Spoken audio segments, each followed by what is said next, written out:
All right, good afternoon, ladies and gentlemen. This is Chapter 2 of today's Vermont Senate Institutions Committee meeting, today being February 2nd, 2021.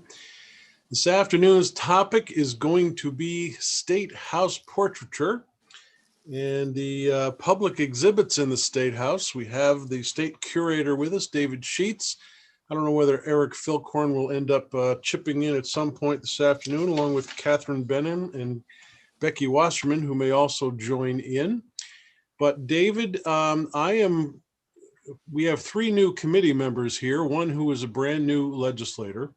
And the first thing I've been trying to do, especially for those who are possibly watching on YouTube, is to have you first introduce who you are, how you became involved in state government, and what brings you to the Capitol bill. That's the basic introduction. Feel free to take all the time you need and let us know how you fit into the picture. Wow. In all the years, Senator, that I've testified before this committee, I'm not sure I've been asked to tell the big story, my own story, in other words, because it was a long time ago. Just keep in mind, you're being recorded on YouTube, okay, so somebody could come down 100 years from now and look at this. Exactly. This is the value, right? Yep. So 42 years ago, I came to the State House to work on a project that the National Endowment for the Arts funded through the Vermont Arts Council. And some of you may remember Arthur Williams, who was a legislator back in the 60s. He worked for the Arts Council, he got the grant, and he hired a Dartmouth art historian, Daniel Robbins. And I came from Ohio, having seen an ad for a research assistant. And I became the research assistant for that project. And it had three recommendations to the legislature in 1979, 1980. Those were the years of the project. And the first was to begin to think of the State House as a museum. And the second was to hire a curator, if in fact it was a museum. The third was to begin to restore the State House to its mid-19th century glory. And the fourth was to set up a private nonprofit organization that could work with the state to make that happen, to make all of this happen by raising money privately. And that was the Friends of the Vermont State House. The Friends were kicked off that very year with Barbara Snelling at the helm. And I continued to work for the Arts Council in different capacities until the year 1987, when the legislature established my job as state curator, working for the Department of Buildings and General Services with a comprehensive responsibility for all of the historic buildings that the state owned, to act essentially as an historic preservation ombudsman for all of those buildings, but chiefly the State House, to begin to run the State House as though it were a museum. And we began to catalog the collections. We began to do all kinds of things to make that happen. But by far, my biggest responsibility was to work with BGS year in, year out to restore the State House from the mid-1980s, when we started with the governor's office, to which was entirely funded with money from the Friends of the State House.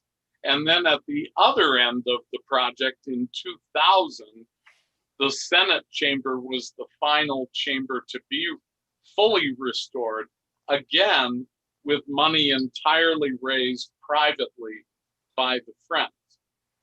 So since then, we've been working a lot more toward educational pursuits. And the last 3 years now, I have been working with a curatorial task force that has taken people from all over Vermont, including Abenakis and people of color, to begin to look at those who did not feel connected to their state house, and to begin to develop ways to reach out to them consequently. With those, with their advice, in other words, my office developed the 2 exhibits that are currently in the main lobby, the second of which debuted only a month before the State House was closed down in March of last year. And it was intended especially to celebrate women in the State House. So David, if I can just interrupt you for a moment, sure. Before we get into the weeds any deeper. 2 questions. Your curriculum vitae, if that's the proper Latin phraseology. Yes. And speaking of women in the State House, who is the interesting portrait over your right-hand shoulder? That would be my wife's great-grandmother, Eliza Weed. Was she a Vermonter? She was not a Vermonter. No, my wife and I met here in Vermont, but because we both have lived here over 40 years. But I'm from Ohio. My wife is from New York. Do we know what year that portrait was made? The portrait dates to the early 1900s. She's wearing, and I'm dating that primarily from what she is wearing and knowing a little something about her life. But at the early 1900s, around Teddy Roosevelt's time would be Great. when that was painted. Okay, so your education. My education, I went to DePauw University in Indiana, which is a private liberal arts college, rather well known among history people, because it is where the Beards went to college, and the honorary Phi Eta Sigma was first established. And I went there because of my study of history, my love of history from an early age. I then got and headed for Vermont in the immediate aftermath. So my very first job out of college and graduate school was the one at the State House when I was 25 years old, and had no idea that I would still be at the State House 40 some years later. But I'm happy about that. I wouldn't have had a different life, but the State House has pretty much been my entire working life. Yeah, anyway. Great. So back to the task force. Yes, back to the task force. So this task force, which includes, I might add, Senator McCormick among its members. It also includes Senator Ruth Hardy. It has Coach on it from the House, and Coach Christie. And it is, it's been a place, frankly, that has been a very stimulating place where we've had great discussions that have helped my office quite a bit. Ruth, personally, I would never have used the word stimulating and Senator McCormick in the same sentence. But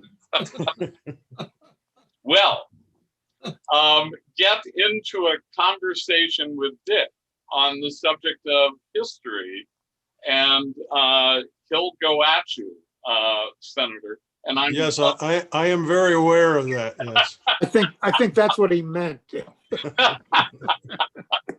Oh, okay. I'm sure that you, as a history lover as well, Senator, Yeah. have gotten into more than a few of those conversations with Dick. Yes, I am. So those conversations have helped greatly because they have helped us do what Ruth Hardy's bill that you grappled with last year and ultimately passed into the Capitol bill. There are no easy answers to what is appropriate for the State House if in fact you do what our office is seeking to do, which is to go back and rethink the entire model of what the State House should be doing. Because we're not just a museum, as you well know. We are the state capitol.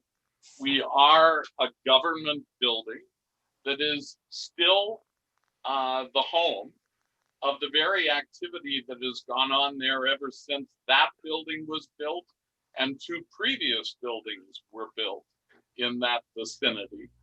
And consequently, the State House has always been the State House. And I think that's still the center of what we have to preserve. So when we restored the building, of course, we were simply turning back the clock to envision a building that was built to be grand from the outset. And we were returning things to the building to ramp up that sense of grandeur that the People's House enjoyed long ago, but incrementally over time had lost. We've got that back. So now the issue is the casual way that the State House has accumulated a collection. And I say casual because the vast majority of our portraits are portraits of governors or military figures. We have a small group of portraits of other people, such as the first representative at the United Nations. But most of the portraits are in those two categories, and they found their way to the State House without any curator needing to be there to receive them. The Sergeant at Arms took them in, and they ended up on the walls. So that collection has been moved around. Some of it has found its way into storage over time. And I would argue that most of what has found its way into storage has frankly been taken off the walls of the State House for aesthetic reasons, not for the reasons of history necessarily. So what I think we're charged with doing with the language that you passed last year is rethinking the entire State House, the entire premise of what should be on the walls and what should not be on the walls. And I would argue that is a very challenging proposition, because no one has ever argued whether this governor or that governor is a good idea or a bad idea for the walls of the State House. They just automatically have had their portraits done, and they've ended up on the State House walls, regardless of who that person was. It's a tradition. The same could even be said for the military figures, although that has not been growing to the extent that the governors have grown in more recent years, that category of portrait for the State House. But Ruth, of course, decries the lack of women And since Vermont has only elected one woman so far to the office of governor, that governor's portrait of Madeleine Kunin downstairs, large though it may be, is very much by itself, along with the two women at the top of the same staircase, Edna Beard and Consuelo Bailey, both of whom were the first female in the legislature elected in 1920, 100 years ago, and Consuelo Bailey, the first to preside over both the House and the Senate back in the early 1950s. So we've started to talk about how you diversify a collection like this without getting rid of and without and what would the stories be? Because storytelling from the portraits themselves is not something we've done a lot of. So we very much supported what Ruth's bill was about, and much of the work that we started in the curatorial task force will now shift from that task force to the Legislative Advisory Committee on the State House. And that is the group that I intend to work with throughout the year to do two things: to develop an acquisitions policy where we actually call out exactly who should be populating the walls of the State House. And we'll do that by trying to keep diversity very much in mind. So we have to come up with a whole new rationale, in other words, of who should be on the walls of the State House. The second thing is the much bigger thing. An acquisition policy can be tweaked. We already have an acquisition policy. It calls for everything that is accepted into the State House collection to go through an act of the legislature, which is generally a joint resolution. And we can tweak that with a very lovely sounding paragraph that aspires to diversifying the collection.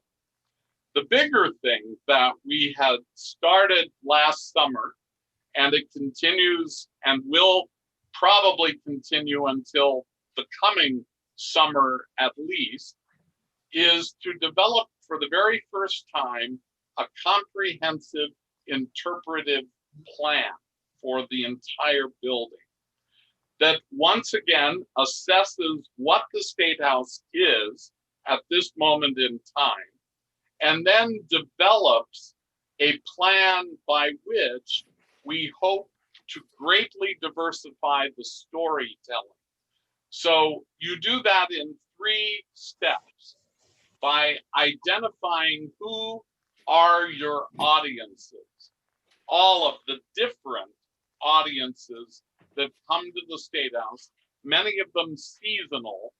So it's a different audience in the winter than the audience that we generally have in the summer and the fall. Identify those audiences and all of the people within those audiences who you need to be aware of. People with disabilities, for example, would be a category of almost all those audiences, but you need to build your awareness that they exist and that they must be reached by your storytelling. That's number 2, the storytelling. Identifying the principal narrative of the State House and all of the tangential stories that are related to that narrative. And those are the stories where you want to try to grab all kinds of Vermonters and diversify the storytelling of the State House. And number 3 is come up with all of the different ways that you intend to reach the audiences. So all those different audiences also have different tools at our disposal for reaching those audiences and conveying the stories. And that would be done through exhibits, that would be done through simply populating the walls of the historic interiors of the building. It would be done with publications. It can be done with digital devices where you're connecting stories and somebody's reading something on their device while they're walking around the State House for more information, more storytelling, not just in the building, but on the device that they happen to be using. That's an increasing tool in museums all over the world.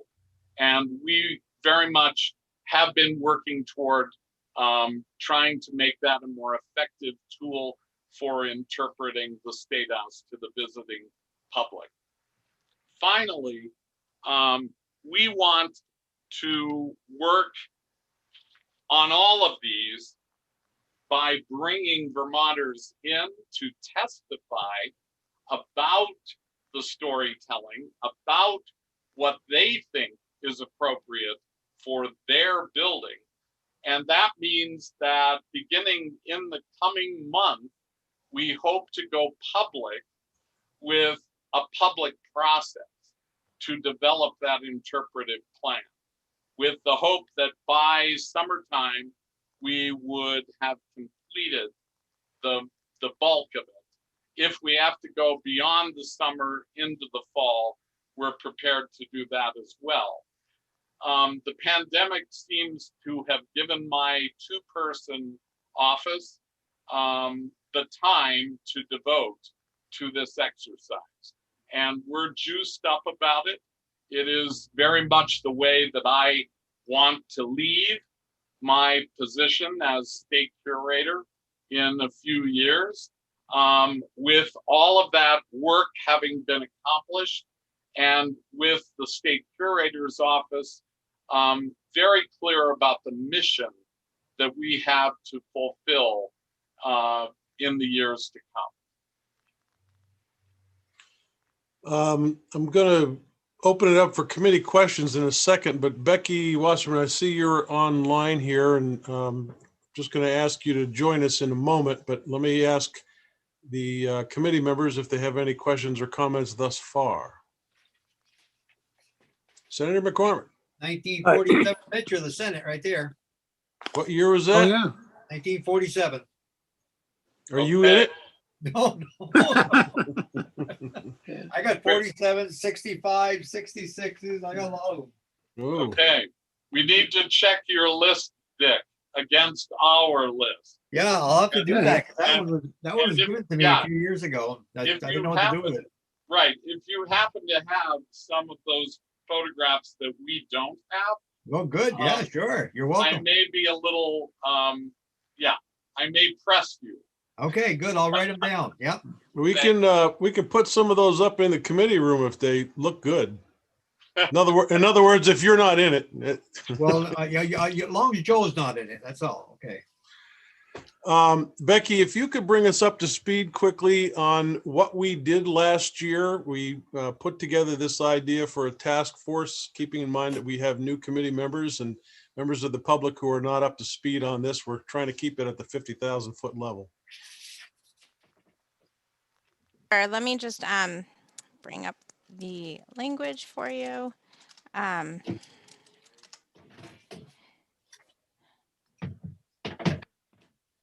David, I'm hoping you can stick around while we're going Oh, through yeah. some of this. Thanks. I'm here as long as you want. Do you want me to bring it up on the screen? If you could. Okay.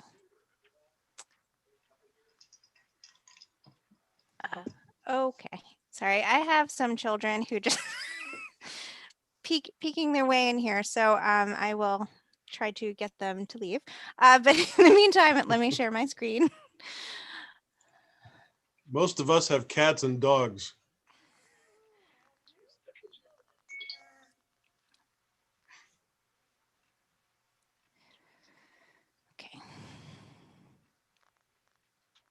Oh, I need screen sharing capabilities from Denise.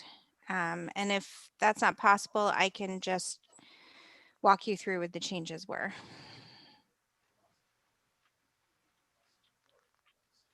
Oh, I have it now. Okay, thanks, Denise. Let me see.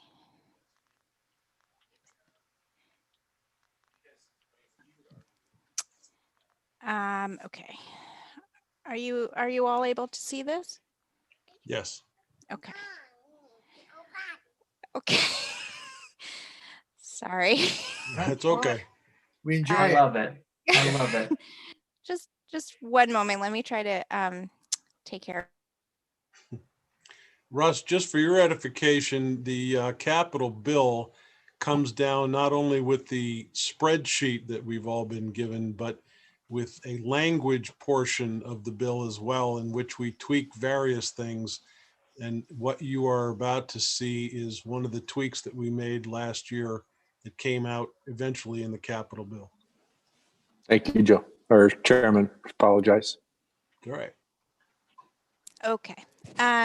So are you ready for me to go now? Yes. Okay, Yep. great. Sorry about the interruption. So Becky Wasserman, Legislative Counsel. So in last year's capital bill, you added some language that sort of changed the function of the Legislative Advisory Committee on the State House. And as part of that, you heard some of what David Sheets was speaking about in terms of the task force and what they've been working on. So there are a few sections here. Section 30 of the bill is changing just the meeting schedule of the Legislative Advisory Committee on this task on the State House. I think last year there's some discussion in the committee about whether this committee actually met and how often. So the language in subsection D is saying that they'll meet at least one time when the General Assembly is in session and at least one time when they're not in session. And then subsection E was added to give the committee the assistance of the Office of Legislative Counsel. So if I can just jump in here, Beck, David, did the committee meet one time since the bill was passed off session? The last meeting of this committee was September. Okay. Was that out of session or in session? I think the intent was there one way or the other. We just happened to spill overtime in the session. Yeah. Okay, So we met in September. great. Back to you, Beck. Okay. So next in section 31, the Legislative Advisory Committee on the State House's functions were also amended. I'm sorry, it's a snow day here. Uh-huh. Lola, just one second. I'm sorry about this. That's okay.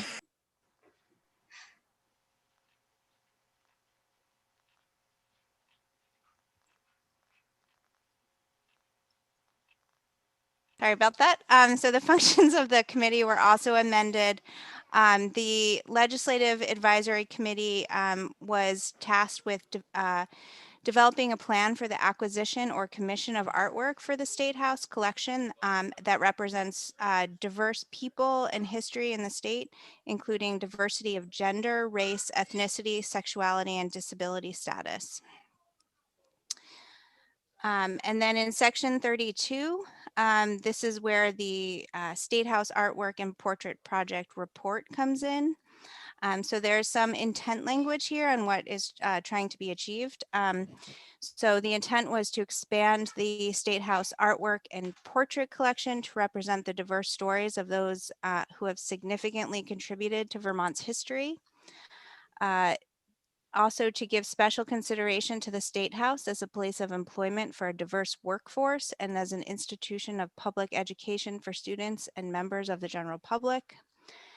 And then finally, that the state has a policy of including diverse leadership stories that reflect all of Vermont's history when acquiring or commissioning artistic representations for the State House art collection. Subsection B put forward some policies of the General Assembly with respect to the art collection that reflect, it should reflect those who have served as leaders and have significantly contributed to the history of Vermont. Moving to page 32, it also includes those whose service relates to the state or the Abenaki Nation, the civil rights of Vermonters, the legislative process, or the operation of the State House. Subdivision 3 is stories of significance to a community, a tribe, or historical moments that demonstrate the diverse nature of Vermont's people and history. And then finally, the natural landscapes and environmental features of the state. Subsection D is getting into sort of the meat of the plan. So the advisory committee, in consultation with the curator, was tasked with developing a plan for the acquisition of artwork for the collection that incorporates those intent and policies that were stated in subsection A and B. And then in subsection D, the committee, in consultation with different stakeholders, had to provide some recommendations on significant historical Vermont leadership stories that would warrant artistic inclusion in the art collection. And then subsection E has a reporting requirement. So I guess coming up in a month, the committee would be submitting a written report to this committee and House Corrections and Institutions with the plan and recommendations described in this section. And so that was really the portrait project. And then to go along with this, there was also some language amending the statutory responsibilities of a state curator that would sort of match up with this new function. So on page 33, the state curator's language was amended to say that in coordination with the advisory committee, the curator would adopt this acquisition policy that ensures the acquisition of art for the State House reflects a diversity of artistic media and artists, the natural history of the state, and the diversity of the people and stories of Vermont throughout the history of the state. And then there's also language about an interpretive plan, and this is done in coordination with the Friends of the Vermont State House and the Historical Society. So the state curator would create an interpretive plan that tells the stories of the State House art collection through accessible written, multimedia, and oral means. And this also includes training for State House volunteers and staff. So David, how are we on the March 1 report? Well, I have to admit that I did not. I was told that that would not necessarily be the deadline for the interpretive plan, but in the coming month, if we were to meet with the Legislative Advisory Committee, we could probably get acquisition guidelines identified in a broad way. But my preference, if there is some wiggle room here for that date, would be to allow the interpretive planning process to continue past that date until the summer at least, so that we could look at portraits in the context of the greater plan. In other words, we could do something quick and dirty for the March deadline if you feel that that's a deadline that is very solid. It is on the committee, so BGS is telling me that the Legislative Advisory Committee would see this through in consultation with me, but the Leg Council would provide the administrative support.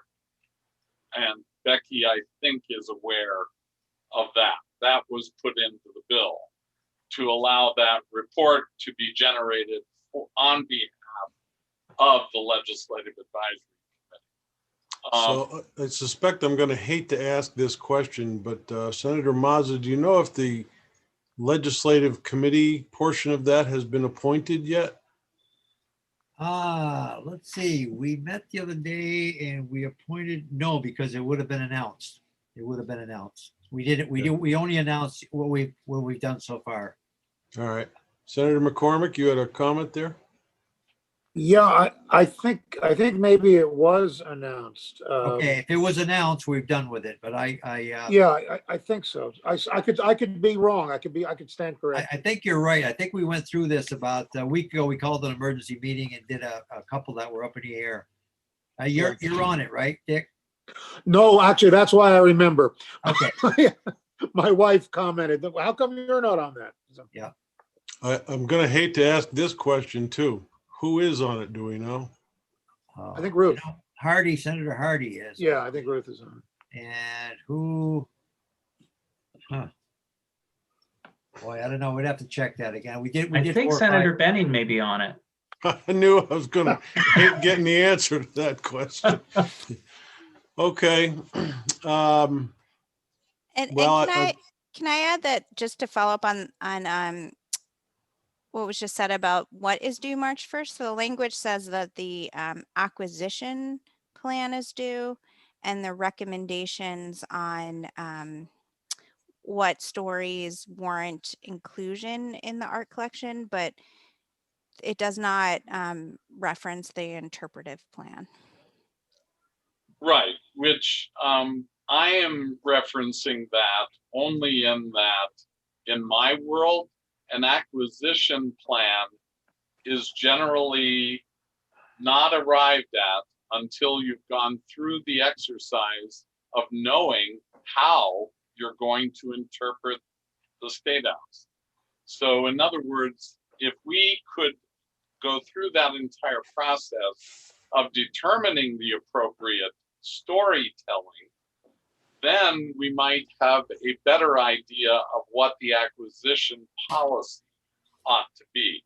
So I guess I would argue respectfully, of course, that if there was any wiggle room here to try to fold the acquisition plan into the interpretive planning process and allow that to go through past the March deadline, that would be my preference. well, one way or the other, we have to get the committee together, and that. Sure. Yes. The next question there is who is actually in charge of the committee? I don't know if the House has appointed their side yet. They have not. According to Janet Miller, they have not quite yet. Okay. And the way, the tradition on the committee is that each biennium it goes back and forth. So last time it was Molly Burke. I would suggest that the Senate might need to chair it in the coming biennium. We'll just ask Becca Ballant. She'll tell us who we put on. Okay. Yeah, I'm sure that'll. Mr. Chair, Yes, sir. I'm about to lose power. I'm on my iPad and about Okay. to, but I'm calling in on my phone, so I'm in the waiting room. If Denise can let me in, she probably is not even looking at the waiting room at this point. Okay. I'm trusting that she got the message. Thank you. Dick. Yep, here it is. There we I'm go. a co-host, so I just let you in. Oh, okay. Thank you. All right. Becky, can I ask you to follow up and see if the House has done any appointments? And then let me know whether or Sure. not we're chairing it this year. And if so, who the intended chair was supposed to be. I don't necessarily want to know the answer to that last question, but I probably ought to throw it out. So David, the first obstacle is to get the committee together and have a conversation to try to follow through, and then we can talk about whether we need to extend the date or not. Sure. We'll pick that up from there. Okay. I can tell you now that the statutory language says that the committee elects a chair from among its members, so it's not tied to a particular, like the chair of institutions. Okay. Senator McCormick, did you have any preference about being on that committee? I would like it. I might have some sway in that regard. Okay. In other Well, words, it's a way for me to possibly avoid having to do more work myself. So, I think it's been appointed. If you check it, I think it's already been appointed. okay. I don't know what else, if David, you have anything more to say? If not, I see Eric raising his hand. So good afternoon, Eric. Good afternoon, Eric Bilkorn, Principal Assistant BGS, and I'm probably just getting myself into trouble, but when this language was finalized last summer, there were two known obstacles to a speedy conclusion to the process. One was the transition between bienniums, and the other was COVID. And I think that COVID became even more of a general time suck for your operations as the year dragged on. And I know at the time we were trying to balance the sense of urgency versus the practicality of just getting the work done. And obviously this is very important work, but I think it's also very important that it be done right. And I wanted to say that out loud so you guys wouldn't have to. That works. Okay. And for the new committee members, just so you know, you saw a list of criteria to be considered. And I want you to know that we worked kind of hard on that to make sure it wasn't just anybody who could appear simply because they had some different characteristic than the people who are already on the walls of the State House. There's a relatively high bar that they have to bring to the table. And it was done that way on purpose, so that, for instance, just because Russ Ingalls is a nice guy, he doesn't get to have his face on the wall. There's got to be some criteria that fits in with the plan to keep an historic image to the building and how people connect to Vermont in such a way that's much different than just your average Vermonter. With that, I don't know if anybody has anything else to add or any other questions. Mr. Chairman, Yes, sir. just want to acknowledge curator, the curator and I, we do have a lot of history, some of which I've forgiven him for. I think the rug in the Senate, I went along with that in the end because I wanted the State House finished while Lola Aiken could still enjoy it.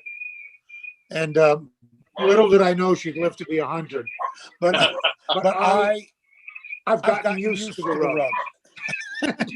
I have. But on the other hand, I will never forgive David for the fact that when I became chair of natural resources, I exercised my prerogative to choose the artwork for my committee room, and he would not give me dogs playing poker. Only because it was not painted by a Vermonter, Dick. Oh.